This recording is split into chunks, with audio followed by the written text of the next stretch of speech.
Los casos de disentería son críticos. La mitad mueren. Estos pobres soldados no tienen camisas ni ropa interior limpia desde hace casi 2 meses. Cuando llegan del frente están tan mal que no pueden más que arrastrarse. El jueves pasado llegaron 1.715 enfermos y heridos, de los cuales 120 estaban aquejados de cólera.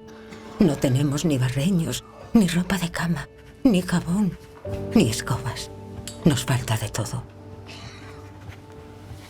Noviembre de 1854. Florence Nightingale acaba de llegar a las afueras de Constantinopla a un hospital militar acondicionado de urgencia para recibir a los heridos británicos de la guerra de Crimea. Pertenece a una familia rica de la Inglaterra victoriana. Nada la predisponía a convertirse en enfermera, pero será una de las más cualificadas. Es una personalidad importantísima y no solo de la era victoriana o del siglo XIX. Es una de las personas que han forjado nuestro mundo moderno. A su vuelta de la guerra, los británicos la aclaman. Ha salvado vidas, es una heroína. Logró muchas cosas. Utilizó su influencia, su poder. Apeló a las personas que conocía para mejorar las cosas. Reformadora social, pionera. Se convierte en símbolo internacional de una profesión.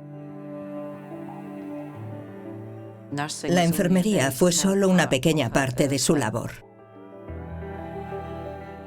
Desarrolló su labor en sanidad pública, epidemiología, ciencias sociales, arquitectura e incluso artes. Enfermeras, comadronas, trabajadoras sociales, varias generaciones de sanitarias seguirán sus pasos. No pretendo enseñar esta profesión a las mujeres. Les pido que se formen por sí mismas. Y con ese objetivo me atrevo a ofrecerles algunos consejos. Si quieres cambiar el mundo y mejorarlo, tienes que dar el paso. Y los enfermeros más jóvenes, los estudiantes de enfermería de los comienzos del COVID, siguieron los pasos de Florence Nightingale. Para imponer sus ideas, desafiará a su familia, a los médicos, a los militares y a los conservadores de todos los ámbitos. Florence Nightingale elige la independencia y tiene la osadía de llegar a ser una mujer libre. Florence Nightingale, pionera de la enfermería.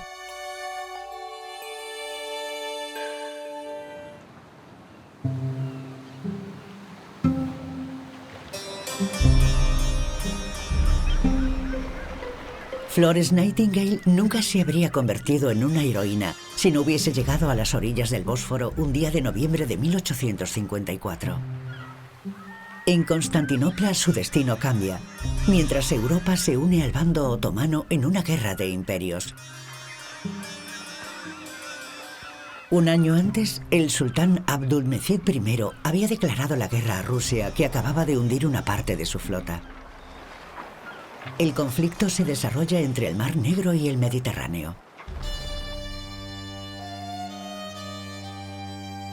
El zar Nicolás I de Rusia quiere tener acceso a los estrechos.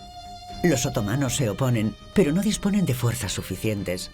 Es entonces cuando Francia y el Reino Unido se alían con el sultán para combatir las ambiciones rusas sobre el gran puerto de Constantinopla. 3 imperios contra 1. Al embarcarse en la guerra de Crimea, los franceses dicen proteger a las comunidades cristianas de Oriente y sus intereses en la región.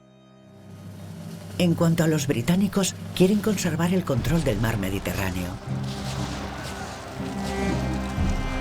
310.000 soldados franceses y 100.000 soldados británicos son movilizados. Los aliados se llevan varias batallas, hasta el asedio de Sebastopol, el puerto más importante de Crimea, donde la situación se estancará.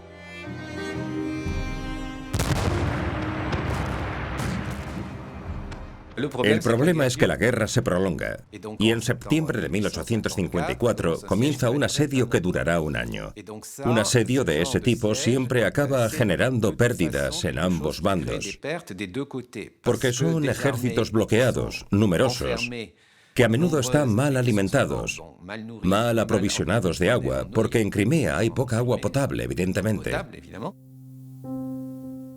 Estos ejércitos se encuentran con una tasa de mortalidad que se dispara básicamente debido a las epidemias, en particular al tifus.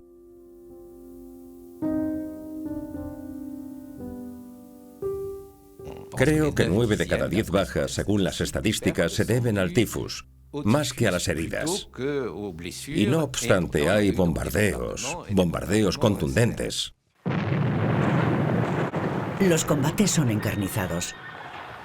Miles de soldados, enfermos y heridos, se encuentran atrapados por los meses del invierno que caen sobre el Mar Negro. Por primera vez en su historia, el gran diario británico, el Times, envía un corresponsal de guerra al frente. William Howard Russell es categórico. Denuncia que los soldados han sido abandonados a su suerte. Hear that, Mr. Russell? God help us. God help us is the cry of the men when they know they are going to the Scutari Hospital.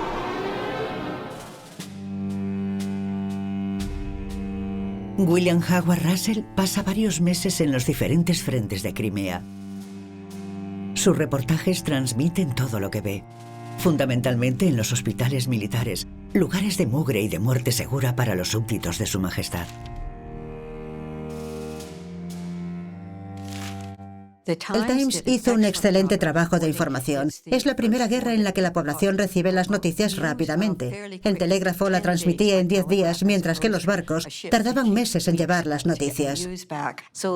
La opinión pública británica, al menos la de clase media que leía el Times, yo diría que estaba absolutamente escandalizada. Si no hubiese sido por el periodismo de guerra, probablemente no habría pasado nada. Fue el factor detonante.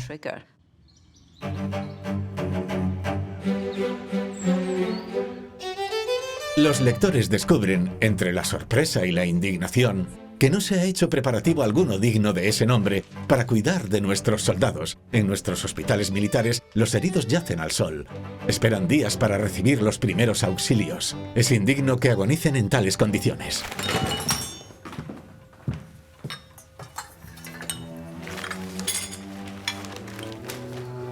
Desde el mes de octubre de 1854, la joven reina Victoria se ve salpicada directamente por los ataques de la prensa.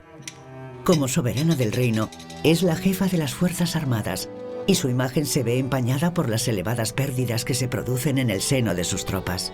Es una cuestión diplomática delicada para el imperio, sobre el cual reina de forma absoluta desde hace ya 17 años.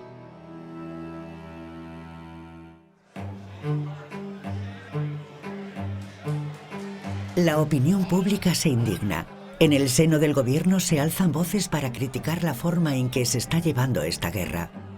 Sidney Herbert, por entonces secretario de Estado para la Guerra, es el encargado de poner fin a las malas noticias que los diarios llevan en sus portadas. Para ello se plantea recurrir a una mujer a la que conoce bien, una amiga, Florence Nightingale. No sin dificultades, convence al gabinete de que envíe una delegación de enfermeras a la cabecera de los heridos de Scutari, donde se encuentra el hospital militar más grande del ejército británico, en las afueras de Constantinopla. Allí no había enfermeras, eran todos auxiliares varones y, por supuesto, esta situación provocó una cierta batalla de sexos desde el primer momento. La guerra no era terreno femenino por aquel entonces.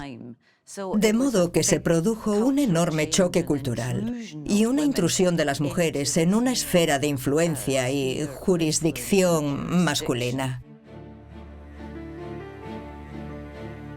A pesar de la fuerte oposición a este proyecto, los periódicos anuncian la decisión del gobierno de enviar a una mujer a supervisar la atención que se presta a los soldados en los hospitales militares de Turquía.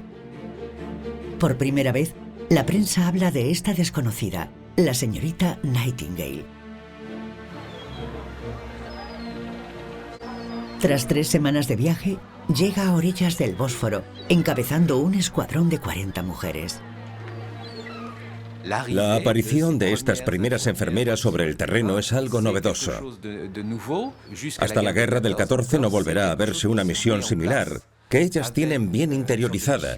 Pero, por supuesto, en la prensa y en un buen número de medios, hay una cierta tendencia a burlarse, a preguntarse, ¿pero estas jóvenes qué van a hacer allí? Hasta la guerra del 14 seguirá siendo un poco ambiguo el estatus de este personal femenino, que se encuentra entre hombres en el campo de batalla. En aquella época, la profesión de enfermera estaba dando sus primeros pasos. Para la señorita Nightingale y sus enfermeras, la situación es inédita. Estas mujeres no han conocido nunca un campo de batalla.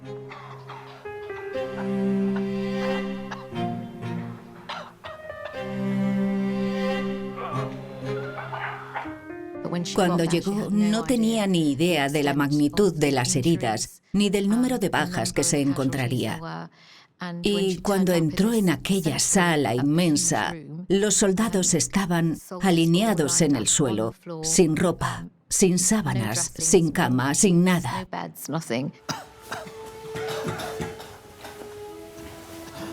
Amontonados sobre vulgares jergones, moribundos por la fiebre y el hambre, tienen pocas posibilidades de volver a ver Inglaterra. Florence Nightingale comprende que nadie ha previsto cómo cuidar de estos soldados en tiempos de guerra. En lugar de hospital, es un asilo para moribundos. Vio llegar a hombres con la ropa cubierta de pulgas, de gusanos y de excrementos. Era algo espantoso. Dio órdenes de que se utilizasen bañeras con agua caliente para limpiar las heces, porque no disponían de inodoros. Evidentemente, estaba muy enfadada. Cuartel de Scutari, 14 de noviembre de 1854.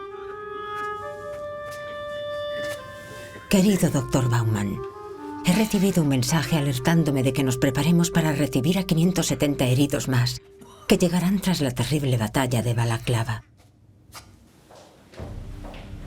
Siempre había deseado concluir mis días como responsable de un hospital, pero no me esperaba ser la directora de un cuartel. Parezco un general de brigada. Señores, desde sus cómodos sillones en Inglaterra, satisfechos con sus carreras, no se pueden imaginar, con la simple lectura de los periódicos, el horror y la miseria que reinan aquí. Comparado con esto, un hospital de Londres es un jardín de flores.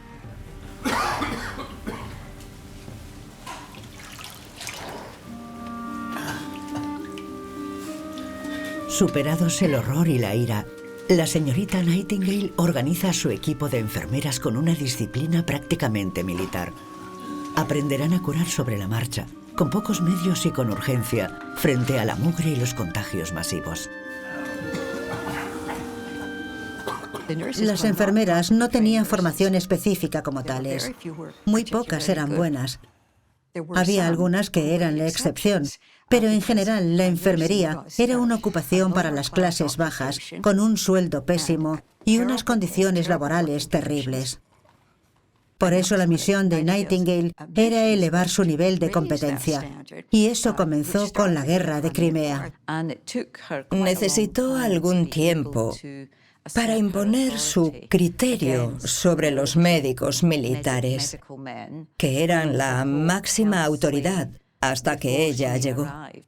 El éxito no estaba asegurado, ni mucho menos. Florence no es mujer de compadecerse. En el cuartel exige compostura y desconfía de las emociones.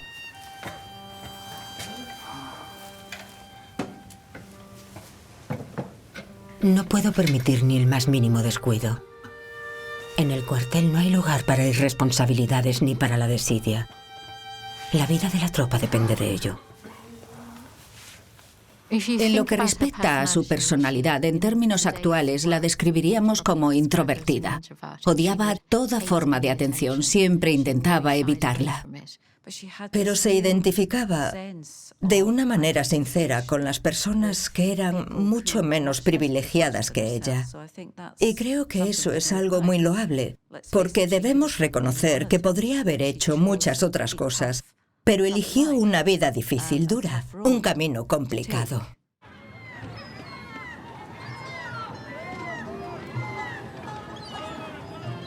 Mi querido Sidney Herbert, estimado amigo, Esta mañana me he enfrentado a los elementos para la expedición al bazar que hago casi todos los días, porque es la única manera de conseguir ciertas cosas. En el cuartel no tenemos paños, ni platos, ni tenedores, ni cucharas, ni tijeras para cortarles el pelo a los hombres que siguen vivos.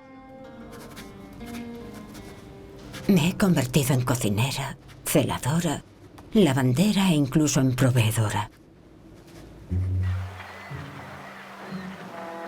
En Inglaterra, mientras el gobierno vacila, el Times pone en marcha una suscripción nacional para los heridos de Crimea. Las donaciones llegan desde todo el país. Se fletan con urgencia barcos repletos de enseres y material con destino a Constantinopla. La mayoría de los paquetes van dirigidos personalmente a la señorita Nightingale. Creo que los médicos se dieron cuenta de que ella podía conseguir cosas que su propia cadena de mando, que era horrible, tremendamente complicada y defectuosa, no podía lograr. Y esa fue otra de las cosas que ella incluyó en su informe después de la guerra: la desorganización del ejército cuando se trataba de llevar suministros al lugar correcto en el momento adecuado. Ningún soldado merece dormir en medio de ratas y gusanos.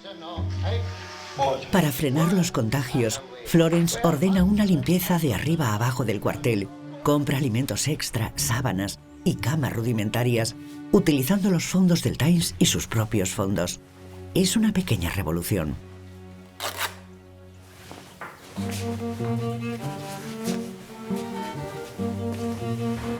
La lavandería se convierte en el centro neurálgico del hospital.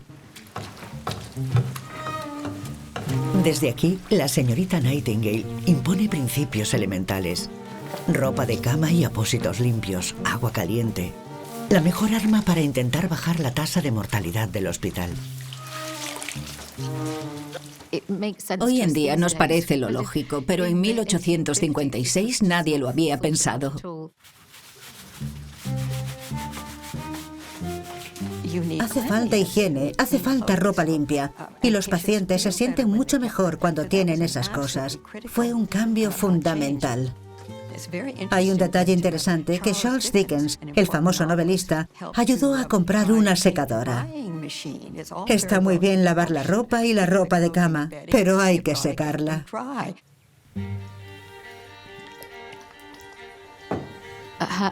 Ella comprendió desde el principio que los hombres no morían por las heridas, sino por las infecciones, e insistió enormemente en el lavado de manos. Se dio cuenta inmediatamente de que, si un soldado tenía una infección, podía contagiar a los demás. De modo que pensó en la prevención y el control de las infecciones. Y las instrucciones que dio a su personal son la base de la atención hospitalaria. Estaba muy adelantada a su tiempo, porque entonces nadie había pensado en aquello. La higiene como primer principio para salvar vidas. En 1854, la ciencia todavía no ha identificado los microbios y las bacterias. Nadie sabe verdaderamente cómo se transmiten las enfermedades, pero Nightingale confía en su instinto para establecer un protocolo estricto previo a la atención médica. Fue la primera táctica que diseñó e implementó: la limpieza de los barracones, para intentar que el cuartel estuviese en un estado sanitario aceptable. Pero sin duda fue un trabajo considerablemente duro y tedioso también. No ocurrió de la noche a la mañana.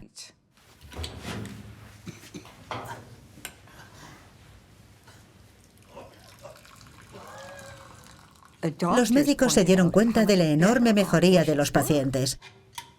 Era imprescindible tener un entorno y una atención adecuados, y personas que se encargasen de ello. La estrategia diseñada por Florence comienza a dar frutos. El estado de salud de los soldados mejora. En el cuartel, la tasa de mortalidad baja por fin. Los fundamentos de la atención sanitaria: nutrición, hidratación, limpieza, higiene, Es decir, poner al paciente en las mejores condiciones para que la naturaleza haga su trabajo, que son los mantras y aforismos de la atención, según Nightingale, pasaron a un primer plano. Pero con eso no basta. Curar implica también velar por la moral de los enfermos, romper su aislamiento. La señorita Nightingale establece horarios de lectura y de escritura de cartas.